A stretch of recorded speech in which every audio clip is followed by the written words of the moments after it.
తర్వాత ఫుడ్ విషయం అని ఏమైనా ప్రాబ్లం వస్తే బాధని అందుకని మేము కనుక్కుంటున్నాం. నెలవారీగా మీటింగ్ పెడతారు ఖచ్చితంగా. మీరు వేరే వాళ్ళు వస్తే మేము అసలే పంపించాం. జాగ్రత్త తీసుకోవాలన్నా మా జాగ్రత్త మేమైతే తీసుకుంటాం. కంప్యూటర్ చెప్తలేరట కదా పొద్దున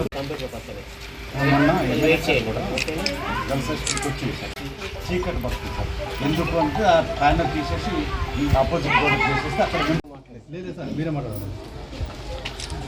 ఈరోజు బడిబాట సందర్భంగా నల్లిపేట మండలంలోని గర్ల్స్ స్కూలు, తర్వాత బాయ్స్ స్కూలు, హెచ్ఎంస్, తర్వాత స్టాఫ్, తర్వాత వాళ్ళు బడిబాట ప్రోగ్రామ్కి క్యాంపెయినింగ్ కింద మరి పిల్లలతోటి తర్వాత పేరెంట్స్ తోటి మాట్లాడి ఈరోజు ఒక 7 మంది విద్యార్థులు చేర్చడం జరిగింది.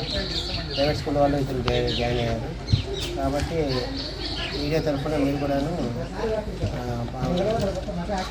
గవర్నమెంట్ స్కూళ్ళలో చదివితే పిల్లలకి ఏ లాభాలు ఉన్నాయి, టెక్స్ట్ బుక్లు కానీ, యూనిఫామ్ కానీ, మిడ్ డే మీల్స్ కానీ, తర్వాత స్పోర్ట్స్ కానీ అందరూ ట్రైన్ చేసిన టీచర్లు ఉంటారు. అంతా సీనియర్ టీచర్లు, సీనియర్ హెచ్ఎంస్ ఉంటారు. కాబట్టి మనందరం కూడాను మన పిల్లల్ని ఇంకా ఎటువంటి ఖర్చు లేకుండా, అదనపు ఖర్చు లేకుండా గవర్నమెంట్ స్కూల్లో చదివించడానికి మనం అందరం కూడాను కృషి చేద్దామని మీడియా తరఫున కోరుతున్నాం. నల్లిపేట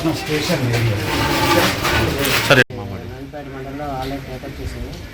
ఈ జూన్ 10 లోపల మేజర్ కాకుండా minor repairs, drinking water, toilets repairs main priority. ఆ తర్వాత చిన్న చిన్న రిపేర్స్ ఉంటే అది క్యాష్ వర్క్ సర్వీస్ చేసుకుంటాం. అవసరం లేదు అన్నది వాళ్ళు లాస్ట్ ఇయర్ కంప్యూటర్స్ కొన్ని స్కూల్లో 10 వచ్చాయి మనకి.